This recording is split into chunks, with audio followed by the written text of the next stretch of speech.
Eis o que você tem que fazer: ficar careca, se vestir de preto, vestir um roupão branco, comer só comida kosher, se tornar vegetariano, olhar para Jerusalém, tem que olhar para a Índia quando rezar, rezar apenas em hebreu e tem que crescer uma longa barba. Se você fizer todas essas coisas externas e culturais, você descobrirá o Deus do universo.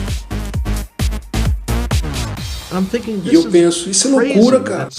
Pensar que alguém pode forçar sua própria cultura em Deus e que Deus vai se impressionar com o que você se vê, para que direção você olha quando você reza, com o que você come, todo esse tipo de coisa. Para mim parecia que se havia um Deus lá fora que pudesse ser conhecido, ele deveria ser reconhecido, não importa para onde eu olhasse, não importa como eu me vestisse, porque ele é Deus. Quando eu era pequeno, a gente achava que nós tínhamos a nossa Bíblia e os gentios tinham a Bíblia deles, o Novo Testamento. E que eles eram dois livros completamente separados, porque as únicas pessoas que eu conhecia que acreditavam em Jesus eram todos da nossa escola pública, que eram católicos italianos. Eu pensava que Jesus era italiano. Então o entendimento de que ele na verdade era judeu foi para mim um choque.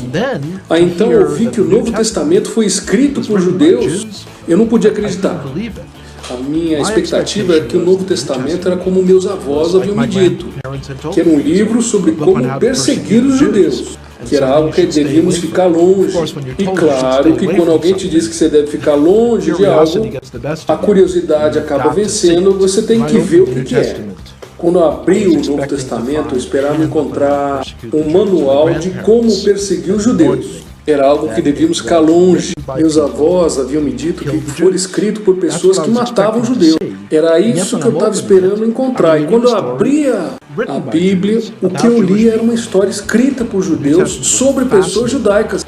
O Novo Testamento é um livro fascinante. Então, enquanto eu abri o livro na biblioteca, eu olhava em volta para ter certeza que nenhum dos meus amigos estavam olhando. Eu pegava uma Bíblia cristã da estante, aí eu abri e lá estava na primeira sentença diz: essa é a genealogia de Jesus, o Messias, o filho de Davi, o filho de Abraão.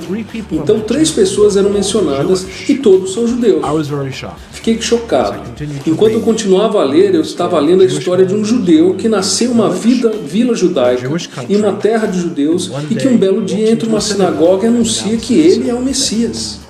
Quanto mais eu lia as palavras de Jesus, mais eu ficava atraído por ele. Era tão lindo quanto qualquer outro trecho que eu havia lido na nossa Bíblia. Cheguei à conclusão que Yeshua, Jesus, era o Messias. Para mim ficou claro que isso era a coisa mais judaica que eu poderia fazer. Aquela não era uma pessoa que era um renegado do nosso povo. Ela era a pessoa que havia sido prometida pela nossa Bíblia. O capítulo 53 de Isaías é fantástico. Se você apenas ler aquele capítulo sem a Bíblia em volta, você diria: epa, essa é uma Bíblia cristã. Esse é o Jesus. No entanto, quando você percebe que está no meio da nossa Bíblia, a nossa Bíblia judaica, quando eu passei a acreditar e ter fé, eu não ousava contar ao meu pai, porque era um tempo nos anos 70, quando haviam vários gurus e seitas. E ele estava preocupado que eu me envolvesse numa dessas seitas malucas e partir por algum lugar aí. Então, eu esperei por meses. E quando finalmente eu contei a ele, ele ficou cético. Por conta própria, ele começou a ler sobre Jesus também. Mais ou menos 1 ano e meio depois, eu falei para ele que a pessoa que escreveu um dos livros que ele estava lendo, o cara ia dar uma palestra na cidade de Nova York. E ele concordou em ir comigo para ouvir aquela pessoa. E um dos momentos mais maravilhosos da minha vida foi quando o palestrante falou: aqueles que são judeus e acreditavam em Jesus, levante a mão. Eu levantei a mão, meu pai também levantou a mão.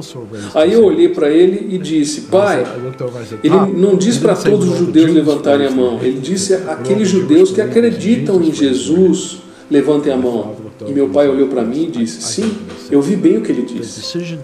A decisão de acreditar em Jesus como o Messias não era algo momentâneo, não era uma mania passageira.